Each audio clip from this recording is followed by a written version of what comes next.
On this episode of Newt's World, the lives of these men are essential to understand the American form of government and our ideals of liberty. The Founding Fathers all played key roles in securing American independence from Great Britain and in the creation of the government of the United States of America. And now, the life of Thomas Paine.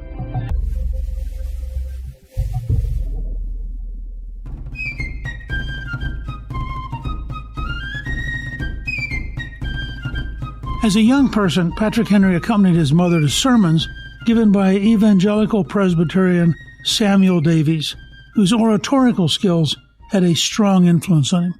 Remember, this was during the Great Awakening, a period of enormous Protestant revivalism, which had a deep impact, grew in part out of the work of the Wesley brothers, the founding of the Methodist Church, and the whole notion of individuals approaching God outside of the established religions, whether Anglican or Catholic, became an enormously deep emotional power, both in Britain and in the United States.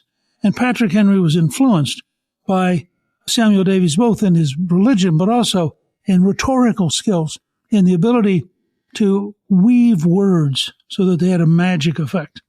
He was the second son of John Henry, a Scottish-born planter, and Sarah Winston Syme, a young widow from a prominent family. He was born on May 29th, 1736, in Hanover County, Virginia. Back then, Hanover County is pretty close to the frontier. We tend to forget, because we're used to a continent-wide America, that in the early phases, the American colonies were really a thin layer along the coast. And as you went towards the Blue Ridge Mountains, you were beginning to get into Indian country, and you were beginning to get into a very different wilderness area. So a lot of these folks who grow up not exactly on the frontier, but near enough to the frontier to be vividly aware of it. Up until the age of 10, Patrick Henry was sent to a neighborhood school. Then his father opened a grammar school in his own house, and Henry started to attend and learn under his father. At the age of 15, Henry began working as a clerk for a local merchant. And let me say, by the way, I think we'd be a lot better off to have a lot of young people who are sitting around or standing around on street corners actually having a job. I think that in many ways our effort to avoid children working too early has meant that all too many children don't work at all. But people like Patrick Henry, or for that matter Benjamin Franklin, started young, grew and learned, and became important people. A year later, in 1752, Henry and his older brother opened their own shop. However, it failed. But nonetheless, notice that at 16 years of age, he's out there as an entrepreneur. At the age of 18, Henry married 16-year-old Sarah Shelton, whose dowry included a 600-acre farm. Not a bad deal. His first attempt as a planter ended when a fire destroyed his house in 1757. He attempted to open a store for a second time, and it was again unsuccessful. Sometimes some of our greatest leaders have been people who weren't exactly have their greatest strengths in running a store. In fact, remember that Lincoln ends up with a partner and goes broke as a young man and spends years paying off the debt. By 1760, near Patrick Henry's 24th birthday, after all his previous attempts at making a living failed, Henry decided to become a lawyer. I won't go into my own biases here, that once you fail at everything else, you could become a lawyer, but nonetheless, that's what he did. Henry was barely prepared, but managed to persuade the panel of Virginia attorneys that he was smart enough to obtain admission to the bar. Remember, back then, you didn't have the formal educational structure and the formal test that you had to pass in order to become a lawyer. You usually read under other lawyers, learned from them, and then at some point were judged to be capable of representing the law on your own. Within a few years after his admission to the bar, he had a large and profitable clientele. I think part of that was because he really was articulate, and he really could weave words for a jury, and he liked people. Just had a natural proclivity for talking to people. And so folks knew that he was approachable, they could take their problem to him, and he tended to win the cases. One of the most famous cases, Henry argued, was the Parsons Cause case. The Anglican Church in Virginia at the time was funded through public revenues, and clergymen were paid in tobacco. When a severe drought caused shortages, the price of tobacco went up from 2 cents per pound to 6 cents per pound. In response, the Virginia legislature passed the Two-Penny Act in 1758, which set the value of the contracts that the clergymen got paid to be the normal market price before the price of tobacco went up. Well, that, of course, led to the clergymen's salaries being pretty dramatically reduced. They thought they were going to get 6 cents a pound. Now they were told they could only get 2 cents a pound. The clergy appealed to authorities in England, who then overturned the law and encouraged the ministers to sue for back pay. In Hanover County, the Reverend James Morey sued his parish vestry for back pay. In December 1763, a young Patrick Henry argued on behalf of the vestry that England changing the law was an overreach of British authority. Now think about this in the context of how it's going to evolve from here. Here he is in 1763 arguing the following, quote, "The Act of 1758 had every characteristic of a good law, and a king, by annulling or disallowing acts of so salutary a nature, from being father of his people, degenerated into a tyrant, and forfeits all rights to his subjects' obedience." Now think about this language. And by the way, in the British system at that time, this could have counted as treason. He says, degenerated into a tyrant. Remember, he's referring specifically to the King of England. Forfeits all rights to his subjects' obedience. And this is over a simple law involving the payment to clergy of tobacco. Henry persuaded the jury to award Morey a minimum compensation of 1 penny. Henry's role in the case helped launch his political career. In 1764, Henry moved to Louisa County, where he was elected to the Virginia House of Burgesses. He was sworn into office on May 20th, 1765. And this is a very, very key time in American history, because later that month, that is May 1765, Parliament passes the Stamp Act. Now, what was happening was the British had spent a huge amount of money winning the French and Indian War, or the 7 Years' War was called in Britain. And in the French and Indian War, they had conquered Canada. So that had eliminated the primary threat of Indians to the colonists. The British attitude was, since we've now liberated you from this threat, we should have your help in paying off the debts we ran up during the war. The American colonists, of course, who, as Paul Johnson once said, probably had the lowest tax rate of any people in civilized history and resented every penny of it. The colonists were not particularly grateful. They figured the British king had won because that was to his advantage, and they had no interest in helping him pay off the debt. So the Parliament passes the Stamp Act in order to try to get money out of the colonies to pay off the debt that had grown up during the 7 Years' War. Henry authors the Virginia Stamp Act resolutions in response to the Stamp Act of 1765. During heated debates in the House of Burgesses, Henry compared King George III to both Julius Caesar and Charles I. Charles I, remember, is the English king who in the Civil War is beheaded, noting that George might, quote, profit by their example. Now, what's he saying? He's saying, well, Caesar, who, of course, was assassinated by people who feared he was going to become a dictator, and Charles I, who literally had his head cut off by his subjects. When you say somebody might profit by their example, he's kind of indirectly suggesting that the king might, in fact, lose his head and his life if he continues down this road. Henry introduced 7 resolutions. 5 of those resolutions he introduced during the debate. The 5th one was adopted by a margin of 1 vote. But the next day, under pressure from the governor, the House of Burgesses rescinded the resolution and had it erased from the official record. His 5th resolution read, now think about this, because this is the very beginnings of the movement towards independence. Quote, resolved, therefore, that the General Assembly of this colony, with the consent of His Majesty or his substitute, have the sole right and authority to lay taxes and impositions upon its inhabitants, and that every attempt to vest such authority in any other person or persons whatsoever has a manifest tendency to destroy American freedom. Now, there are 2 things that are important about this. The first is this is an assertion that only the colonies can tax themselves, that London cannot tax them. Second, notice the word he uses. He doesn't talk about Virginia, to destroy American freedom. And it's one of the earliest references that this is about to become an American revolution, not just a colonial revolution of individual colonies. Virginia's royal governor, Francis Fauquier, prevented the publications of all 7 of Henry's resolutions, including the one that was struck from the record. from being published in the Virginia Gazette.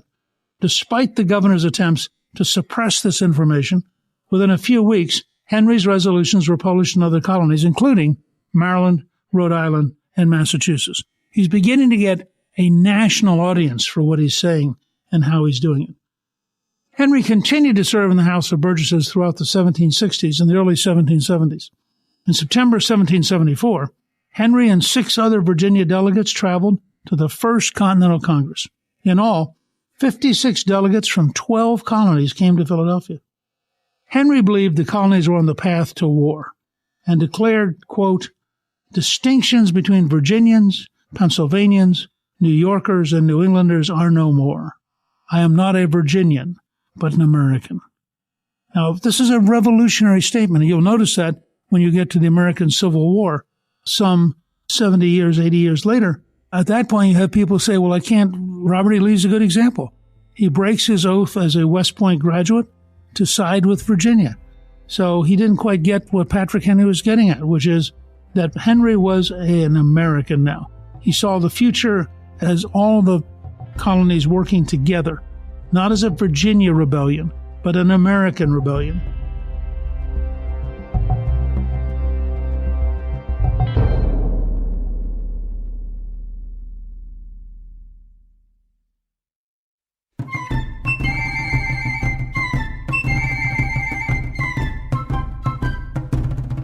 During their session in Philadelphia in this First Continental Congress, the group agreed to boycott British goods within the colonies as a sign of protest. They also called for an end to exports to Great Britain the following year if the intolerable acts were not repealed. By the way, as a great example of good word use, the acts were intolerable. Now, who's going to be for an intolerable act? While he attended the First Continental Congress, Henry cared for his sick wife. Sarah Henry became depressed and violent after the birth of their 6th and last child in 1771. Rather than moving his wife to an institution, Henry kept her at home, and she was cared by an enslaved servant. She died in early 1775. On March 23, 1775, at St. John's Church in Richmond, Henry spoke at the Second Virginia Convention in response to interference of the Royal Navy brought in from the King's appointed governor, Lord Dunmore. Henry had discussed the need to form armed militias in Virginia in case British troops attempted to control the area. And this is an important note about the American Revolution. It is the existence of armed militias which enables the Americans to stand up to the British. If they had not had armed militias, the British would have crushed them easily. And that's why they wrote in the Second Amendment on the right to bear arms, because they understood the difference between an armed citizenry and a disarmed citizenry. It's not exactly known what Henry said during the meeting, but years later, biographer William Wirt in 1817 reconstructed the speech based on recollections of Thomas Jefferson and others in attendance. The end of Wirt's recollection ended with the famous "Give me liberty or give me death" line, but it's actually unknown if Henry actually said it.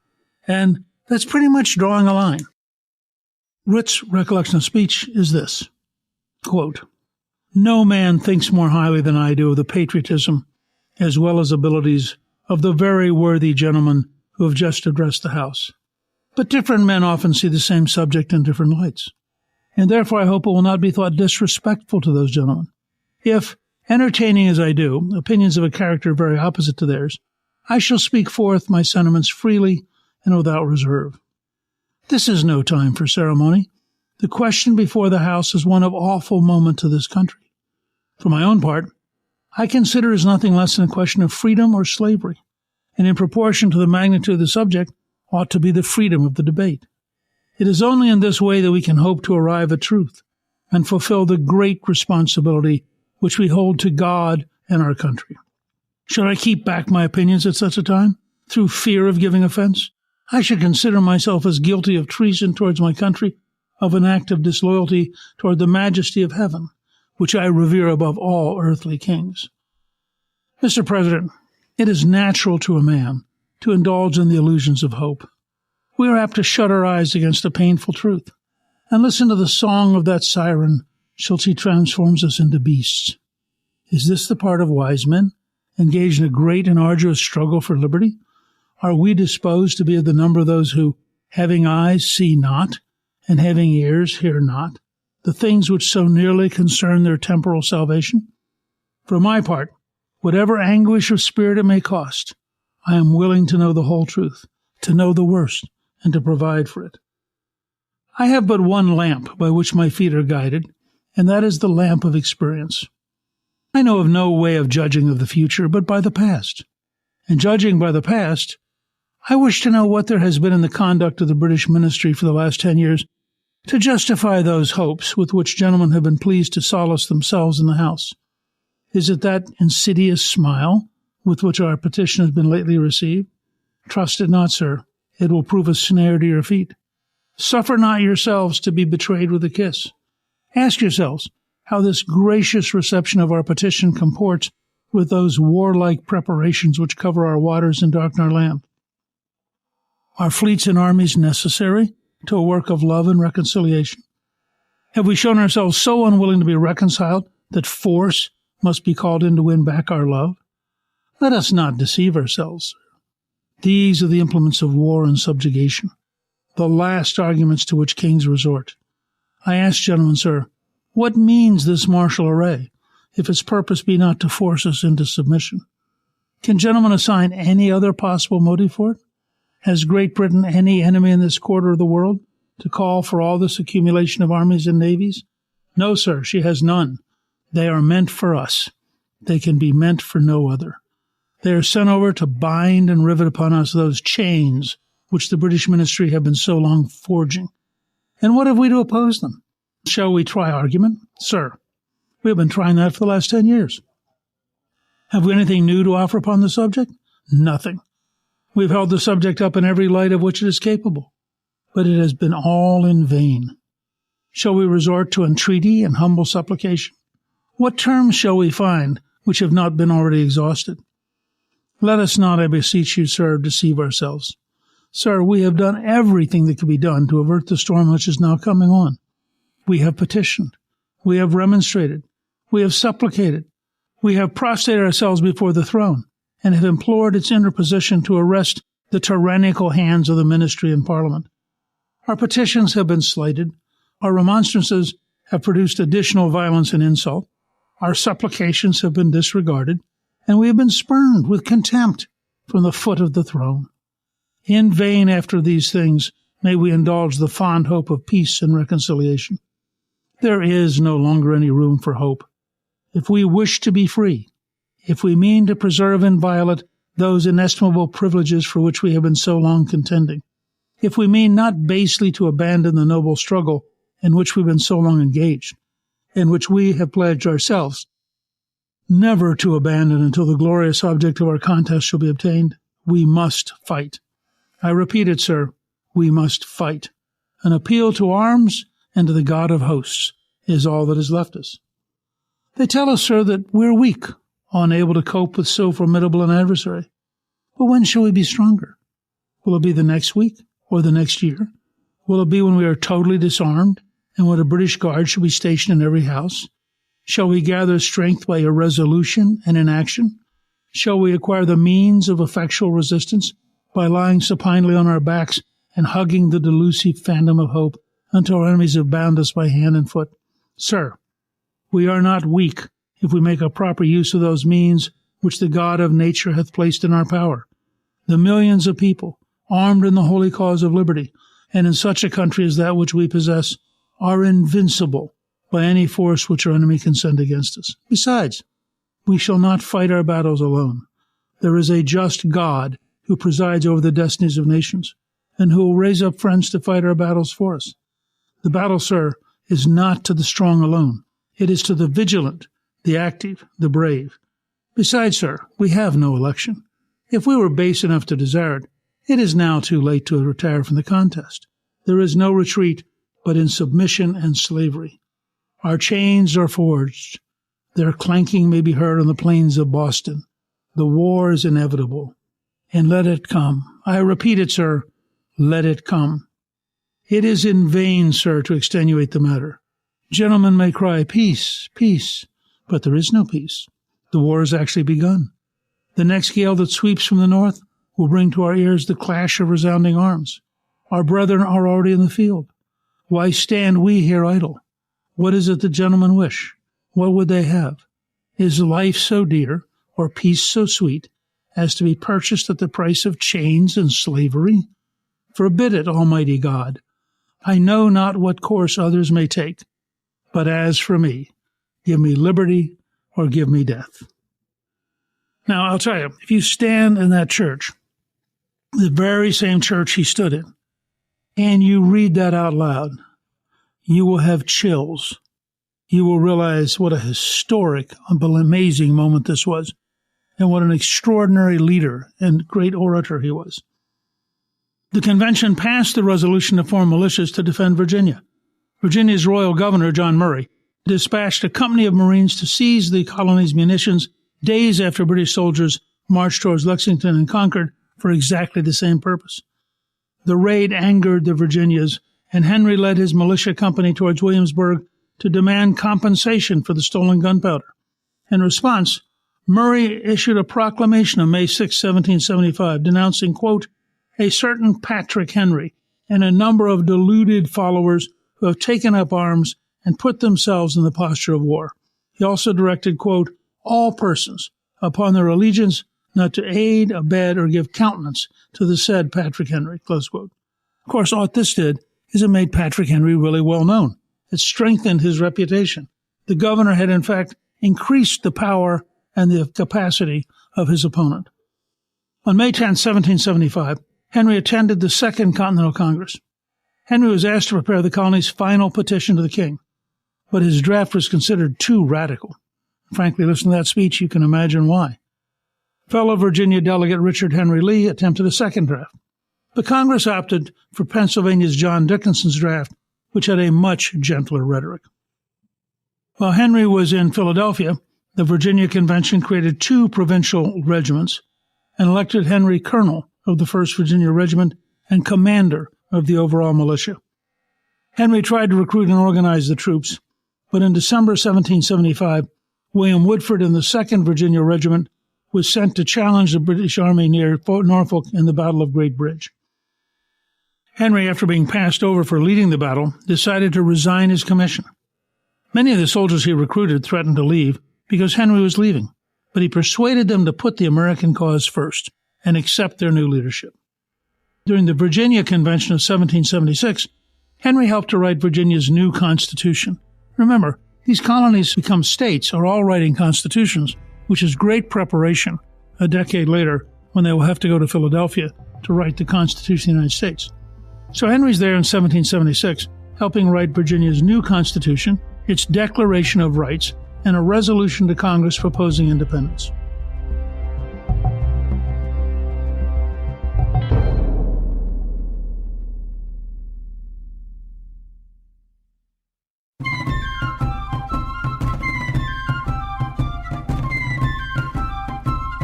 On June 29, 1776, Henry was chosen as the first governor of Virginia.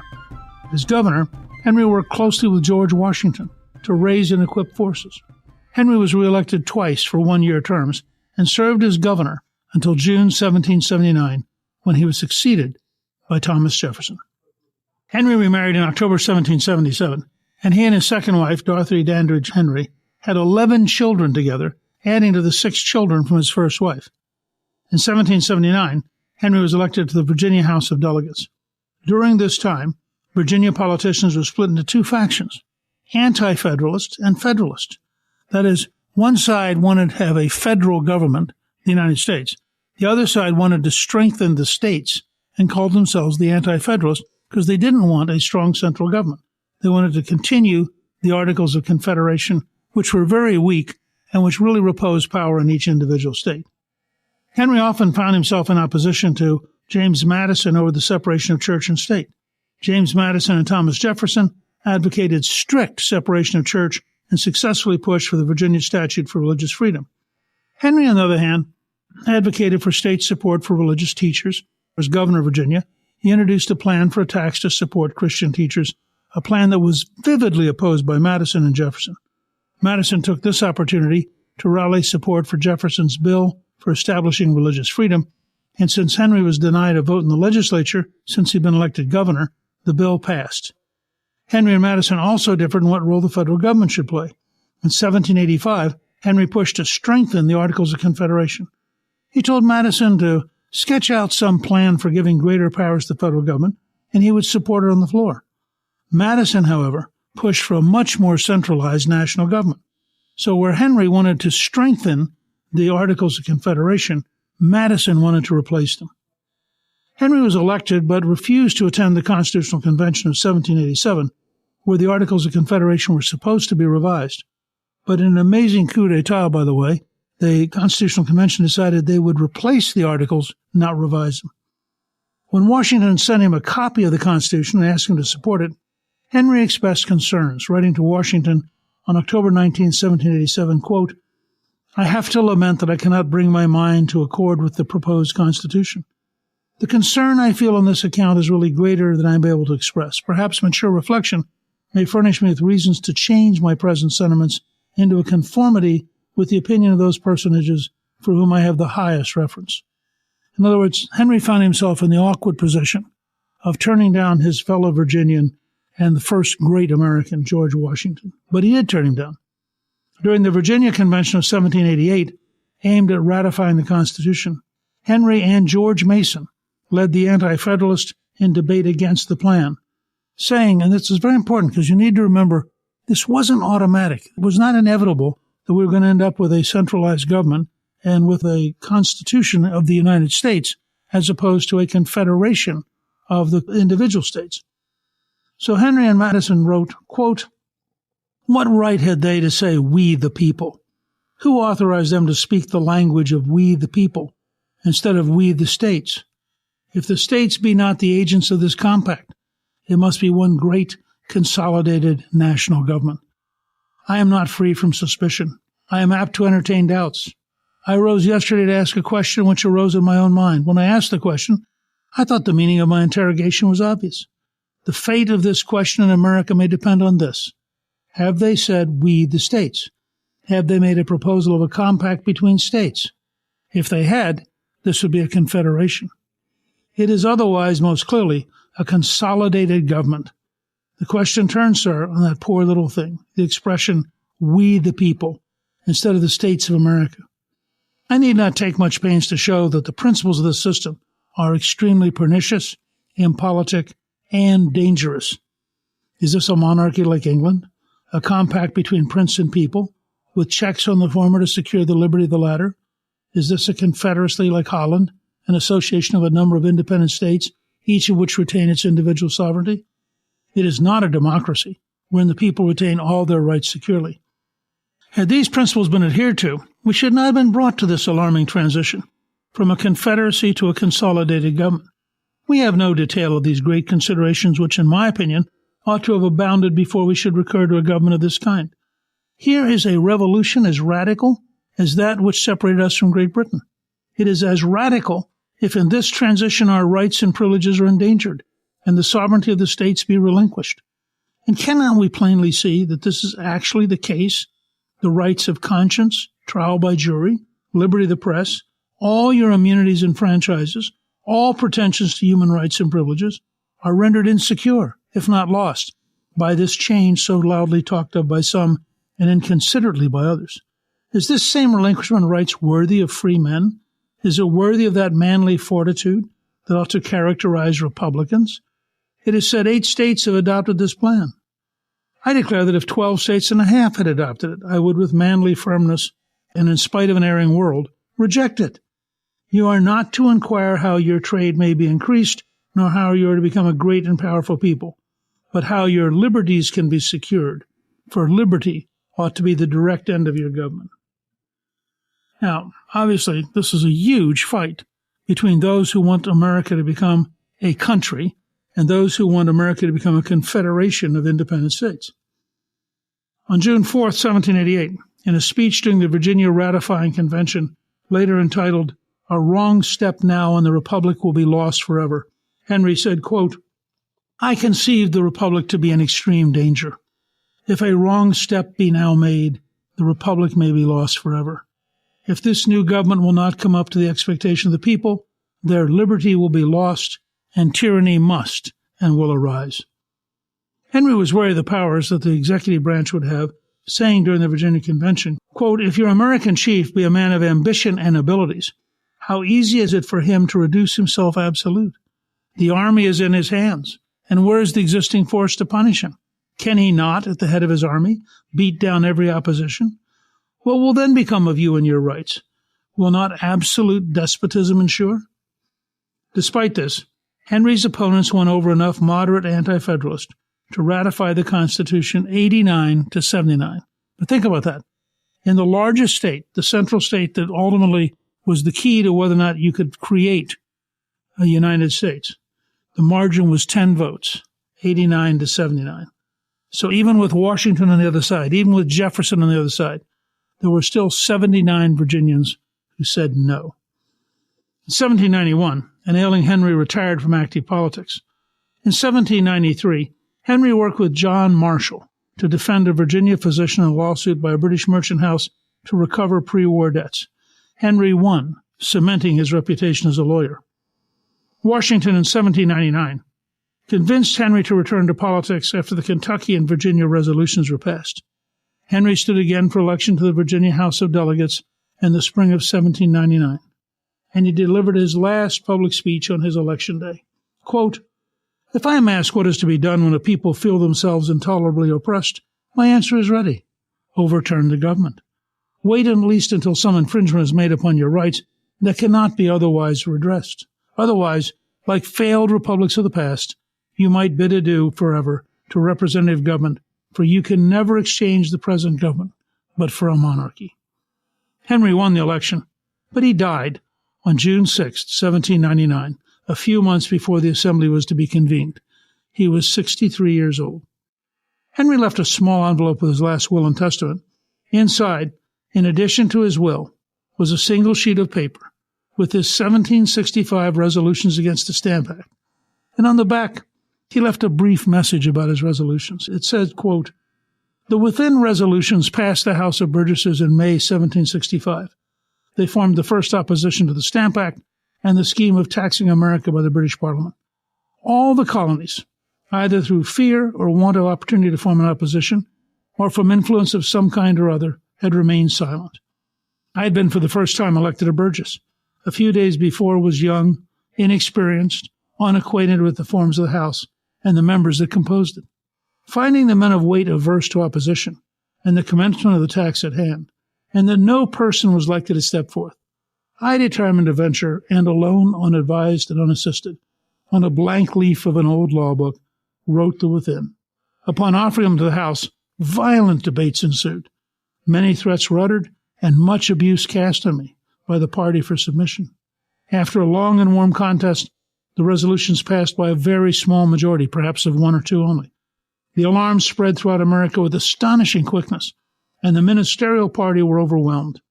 The great point of resistance to British taxation was universally established in the colonies. This brought on the war, which finally separated the two countries and gave independence to ours. Whether this will prove a blessing or a curse will depend upon the use our people make of the blessings which a gracious God hath bestowed on us. Pretty good line for today, too. On June 14, 1799, the Virginia Gazette announced the death of Patrick Henry, writing, quote, "As long as our rivers flow, our mountains stand, Virginia will say to rising generations, imitate my Henry." It's about as good a cause for liberty, for freedom, for thinking clearly, for having the courage to stand for what you believe, as anything I've ever heard or read. And Patrick Henry was essential in defining the cause of freedom, essential in establishing that we had to be a country that was free, and courageous in his willingness to stand up when necessary to the British King and when necessary to George Washington. He's a life worth studying, and he was a remarkable advocate for the freedom which we now cherish. Thank you for listening to Founding Fathers Week on Newt's World. You can learn more about Patrick Henry on our show page at newtsworld.com. Newt's World is produced by Gingrich 360 and iHeartMedia. Our executive producer is Garnsey Sloan, and our researcher is Rachel Peterson. The artwork for the show was created by Steve Penley. Special thanks to the team at Gingrich 360. If you've been enjoying Newt's World, I hope you'll go to Apple Podcast and both rate us with 5 stars and give us a review so others can learn what it's all about. Right now, listeners of Newt's World can sign up for my 3 free weekly columns at Gingrich360.com/newsletter. I'm Newt Gingrich. This is Newt's World.